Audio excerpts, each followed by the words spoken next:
So Govardhan Hill is also Krishna in the mood of a devotee, and in that mood we can get more mercy from Krishna.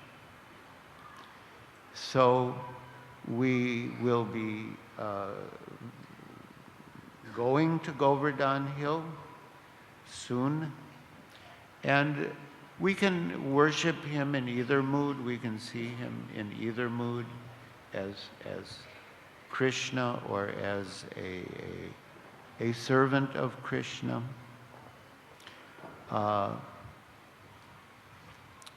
But the gopis, they were seeing him as a servant of Krishna. And Sri Chaitanya Mahaprabhu, we heard a little about his ecstasy when he came to Govardhan Hill in Vrindavan and saw the first Govardhan Shila and embraced it in the mood of Radharani being reunited with her lover. There was another incident when Sri Chaitanya Mahaprabhu was in Jagannath Puri, and he saw Chatak Parvat, which is like a hill. Prabhupada calls it a sand dune. It's a hill. And he thought that Chatak Parvat was Govardhan Hill. It reminded him of Govardhan Hill, and he rushed towards it as if he were rushing towards Govardhan Hill. And then he went into a state of internal consciousness.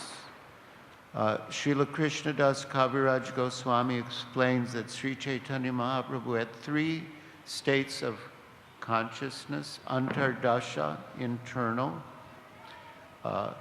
bhayadasa, external; and ardha bhayadasa, half external. So he went into a state of internal consciousness, and he saw Radha and Krishna entering a cave at Govardhan Hill. And they were accompanied by their gopi friends.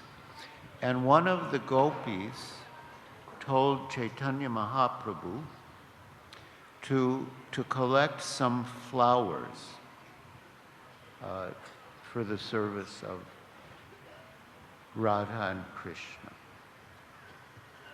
So this is what was happening internally. Externally, Chaitanya Mahaprabhu's devotees saw that Chaitanya Mahaprabhu was going mad again, and he was rushing towards Chatak Parvat. And when Chaitanya Mahaprabhu would enter his mood of divine, mad ecstasy, he could do anything. He could throw himself in the ocean. He could jump off of a hill. He could do anything. He could hurt himself. And when he was in internal consciousness, his body would go through very extreme states of ecstatic symptoms that were very hard for the devotees of Mahaprabhu to tolerate, because it looked as if his body was being torn into pieces by his ecstatic separation. So the devotees were running to catch up to Chaitanya Mahaprabhu. And meanwhile, he was rushing forward to Govardhan Hill, and then he fainted, he collapsed in an ecstatic state. And seeing these extreme ecstatic symptoms, the devotees would try to bring him to external consciousness. So they would do kirtan, they would chant Hari Bol, Hari Bol, they would do kirtan, they would sprinkle water on him. And it's very paradoxical because the devotees wanted to save Chaitanya Mahaprabhu from these extreme symptoms of ecstasy, which appeared to be so painful. But internally, Chaitanya Mahaprabhu was relishing the highest ecstasy in service to Krishna. So Chaitanya Mahaprabhu, after being in internal consciousness, he came to partial external consciousness. And then he said, I saw Radha and Krishna and their friends. They were all at Govardhan Hill, and they entered a cave. And one of the gopis asked me to pick flowers. And I was so happy. I was getting to do service. I was with Radha and Krishna and their associates. And then you all came and created a tumultuous sound. And now, where is Radha and Krishna? Where is Govardhan Hill? Now everything is gone. And he would weep in separation. So these are some of the confidential, mysterious dealings of ecstatic love between the Lord and his devotees. And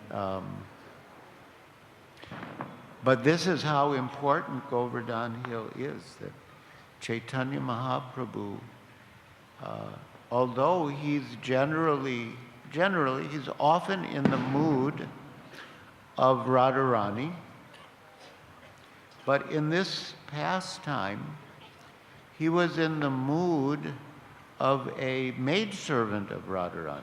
He was not in the mood of Radharani. He was in the mood of a maidservant of Radharani, collecting flowers to offer to the confidential gopis to offer to Radha and Krishna. So Chaitanya Mahaprabhu also manifested that mood. And it's, to me, significant that he manifested that mood in relation to Govardhan Hill. So certainly, Govardhan Hill is most merciful. And if we approach Govardhan Hill in the mood of Srimad Bhagavatam, in the mood of the gopis, in the mood of Sri Chaitanya Mahaprabhu, in the mood of our acharyas who prayed to Govardhan Hill, prayed for residence at Govardhan Hill. There's one beautiful Govardhan Astakam by Srila Vishwanath Chakravarti Thakur. And at the end of each stanza, he prays to Govardhan Hill to fulfill his desires. That is Govardhan Hill's special feature, his special blessing for devotees. He fulfills their desires. Sarva Bhishta Pradatta. He fulfills all the desires of the devotees. So whatever desires we have to serve Guru and Gauranga, to serve Radha and Krishna and their associates, we can just approach Govardhan Hill with those desires, and he will fulfill our desires. Of course, we should be careful of our desires.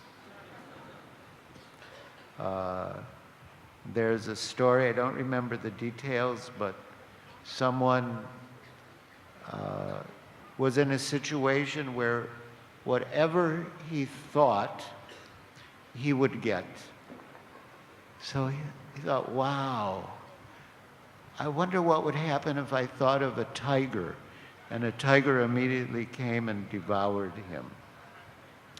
So we don't want any material desires that will be like some ferocious tiger and devour our determination to serve Krishna and his devotees, but our heart's deepest desires, our heart's purest desires to serve Radha and Krishna and their devotees, dasa, dasa, dasa, anudas, those desires can be very mercifully fulfilled by Haridasa Varya. Shri Govardhan, Shri Giri Govardhan ki jai.